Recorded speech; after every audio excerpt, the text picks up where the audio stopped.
Tu penses vraiment qu'elle est heureuse, n'est-ce pas? Tu crois qu'elle est passée à autre chose, qu'elle vit sa meilleure vie, qu'elle ne se souvient même plus de ton nom. Et cette pensée, elle te ronge de l'intérieur. Mais laisse-moi te dire quelque chose qui va changer ta perception de tout ça.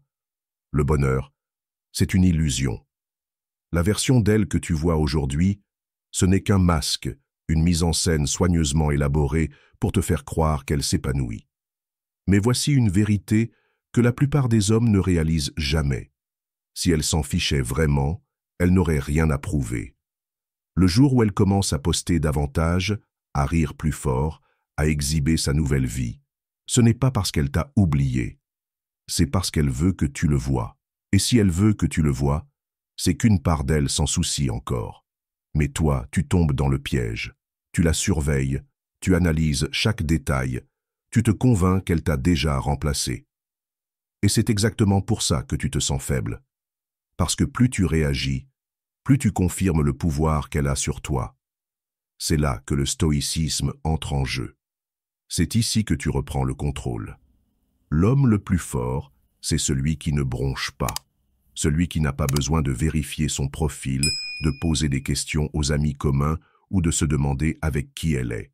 Parce qu'un homme maître de ses émotions, c'est un homme qu'elle n'oubliera jamais.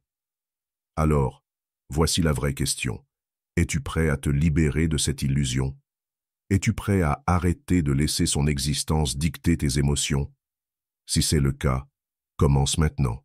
Si tu es prêt à voir la vérité, appuie sur « J'aime », abonne-toi, active les notifications et écris en commentaire « Je vois à travers l'illusion ». Maintenant, commençons. Première, la vérité sur son bonheur. Tu vois les photos, les sourires forcés, ces instants soigneusement filtrés pour donner l'impression qu'elle rayonne sans toi. Et tu y crois. Tu tombes dans l'illusion, comme un papillon attiré par la flamme, te convainquant qu'elle est vraiment heureuse, qu'elle ne s'est jamais retournée, que tu n'étais qu'un simple chapitre de son histoire. Non, ce n'est pas comme ça que fonctionne la psychologie humaine. Si elle était vraiment heureuse, elle n'aurait pas besoin de le prouver. Elle ne serait pas en train d'exposer chaque prétendu moment incroyable, parce que le véritable bonheur est silencieux, il n'a pas besoin de public. Ce que tu vois, c'est un mécanisme de défense, une tentative désespérée de contrôler le récit, de te convaincre qu'elle est heureuse avant même que tu ne te poses la question. Mais au fond, dans les moments où personne ne regarde, quand la caméra est éteinte, c'est là que la vérité la rattrape. C'est là qu'elle ressent le poids de ce qui manque. Et devine quoi? Ce silence, ce vide, ne fait que grandir lorsqu'elle réalise que tu ne regardes plus. C'est pour ça que le geste le plus puissant que tu puisses faire, c'est rien du tout. Aucune réaction, aucune jalousie, aucune tentative de prouver que tu vas mieux. Parce que, lorsqu'elle remarque que son petit spectacle ne t'affecte plus, c'est là que le doute s'installe. C'est là qu'elle commence à se demander. C'est là qu'elle réalise que peut-être, juste peut-être, elle a perdu quelque chose de réel. Alors arrête de nourrir l'illusion. Arrête de laisser une mise en scène dicter tes émotions. Car le jour où tu cesses de regarder, c'est le jour où elle commence à ressentir.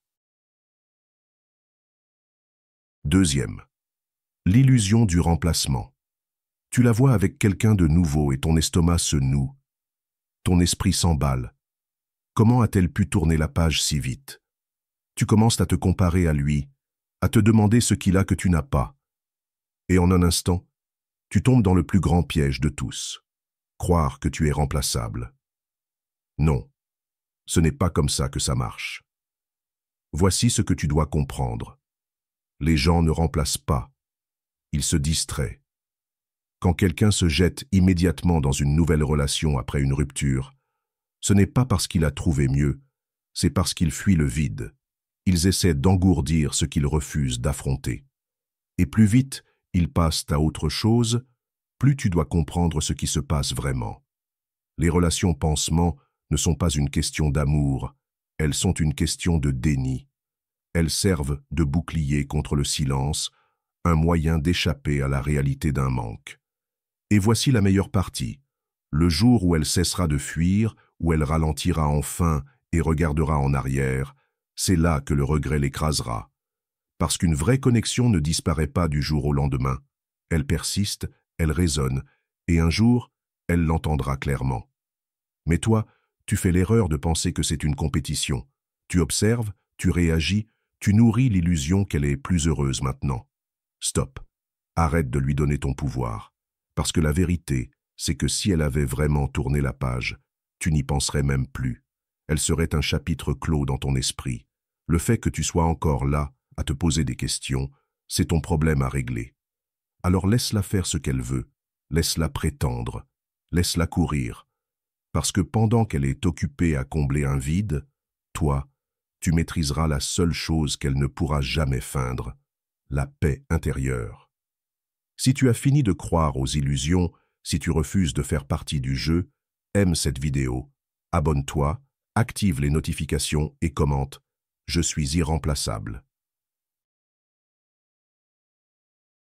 Troisième, l'art de ne pas se soucier. On t'a conditionné à penser que se soucier égale de la force, que si tu aimes assez fort, si tu montres assez d'émotion, si tu prouvais à quel point elle comptait pour toi, elle reviendrait. Non, c'est un mensonge. Se soucier trop, c'est le moyen le plus rapide de perdre le respect. Cela te rend prévisible, facile à manipuler, et pire encore, ça te rend dépendant. Les femmes ne poursuivent pas les hommes qui ont besoin d'elles. Elles poursuivent les hommes qui n'ont besoin de personne. Soyons clairs, ne pas se soucier ne signifie pas devenir froid, vieux ou amer. Cela signifie devenir détaché. Cela signifie maîtriser l'art de la discipline émotionnelle, où rien à l'extérieur de toi n'a le pouvoir de bouleverser ta paix intérieure. Et une fois que tu atteins ce niveau, c'est là que les gens commencent à graviter vers toi. Parce qu'un homme qui n'est pas désespéré d'attention, un homme qui n'est pas affecté par la perte, un homme qui agit parce qu'il le choisit, pas parce qu'il y est forcé, c'est l'homme le plus rare. Et ce qui est rare devient précieux. Elle va te tester. Elle va essayer de provoquer une réaction juste pour voir si elle a encore une emprise sur toi. Elle pourrait même essayer de revenir, pas parce qu'elle te veut, mais parce qu'elle veut savoir si elle peut toujours t'avoir. Mais lorsqu'elle se rendra compte que tu n'en as plus rien à faire, c'est là que le regret devient réel. Parce qu'une femme ne ressent pas la perte lorsqu'un homme pleure pour elle. Elle ressent la perte lorsque lui cesse de penser à elle. Quatrième, transformer la douleur en puissance. En ce moment, tu la ressens, le poids dans ta poitrine, les nuits sans sommeil, les pensées incessantes qui reviennent toujours à elle. Tu te dis que ça va, mais au fond, une partie de toi souffre encore, se demande encore, est encore coincée. Mais voici ce que la plupart des hommes ne comprennent jamais. La douleur n'est pas ton ennemi.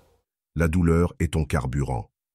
Le stoïcisme enseigne que la souffrance n'est réelle que lorsque tu lui résistes. Le moment où tu arrêtes de lutter contre elle, où tu arrêtes de fuir et que tu l'affrontes de front, c'est là que tout change. Parce que la douleur a un seul but, te rendre plus fort. Pense aux plus grands hommes de l'histoire, les guerriers, les leaders, les légendes. Chacun d'eux a été forgé dans la douleur, pas dans le confort, pas dans la facilité, mais dans la lutte. Et ce qui les sépare des faibles, c'est qu'ils n'ont pas laissé cette douleur les briser, ils l'ont transformée. Tu peux t'asseoir dans ce chagrin et te laisser consumer, ou tu peux prendre cette même énergie et la rediriger vers quelque chose de plus grand. Construis le corps que tu as toujours voulu, maîtrise ton esprit, crée quelque chose de si puissant, si inébranlable, qu'un jour tu te retourneras et la remercieras d'être parti. Parce que c'est ça le secret. Cette douleur n'est pas là pour te détruire, elle est là pour te réveiller, pour te forcer à une croissance que tu n'aurais jamais atteinte autrement. Et quand tu émergeras de tout ça, quand tu t'élèveras au-dessus, tu ne seras pas seulement passé au-dessus d'elle, tu seras au-dessus d'elle. Alors arrête de souhaiter que cela ne soit jamais arrivé. Accepte-le, utilise-le, parce que les hommes les plus forts ne sont pas ceux qui évitent la douleur, mais ceux qui en sont maîtres.